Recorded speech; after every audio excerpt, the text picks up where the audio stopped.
Zan ba da wannan sirrin maganin sanyi ne. Wanda ya haɗa wannan sirrin maganin sanyin, kowane irin sanyi ne insha Allahu zai rabu da shi, ko mace ko namiji, ko sanyin mara ko na menene insha Allahu wannan zai ya rabu da shi da izinin Allah.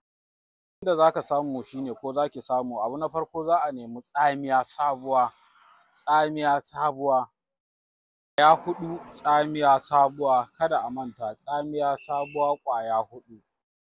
Sannan za ki nemi turmeric, ko za ka nemi turmeric, ana ce mai kurkur. Shi turmeric guda 4 za a nema, amma sai an kankare shi. Turmeric guda 4 kada a manta. Sannan za a samu tafarnuwa dunƙulinta guda 2, dunƙulin tafarnuwa guda 2. Sannan na gaba za a samu jinja, citta kenan ɗanya, jinja, citta ɗanya. Sannan sai a samu karamfani, ɓare wannan tafarnuwa sai a haɗa su da jinja da karamfani da turmeric sai a jajjaga su, sai a samu pure water guda 6, pure water guda 6. Kar a dinga kiran mu ana tambayan pure water nawa, pure water guda 6 za a samu, sai a zuba ruwa cikin tukunya.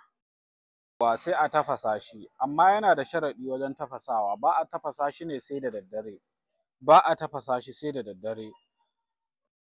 Dalili kuma da muka ce ba a tafasa shi sai da daddare, saboda idan aka tafasa shi da daddare, kin ga za a sauke a bar shi zuwa da safe sannan a fara aiki da shi, to kaga zai ƙara jiƙa, zai ƙara taimaka ma jikin mutum. Za a dinga shan kofi 1 da safe kafin a ci abinci, kofi 1 da daddare. Insha Allahu duk inda sanyi yake, sanyin mara ko sanyin ina ne, duk wani sanyi insha Allahu za a rabu da shi. Da Allah kada a manta da sharing da comment, wanda bai gane ba don 'yan uwa su amfana, da kuma liking. Allah ya sa mu dace.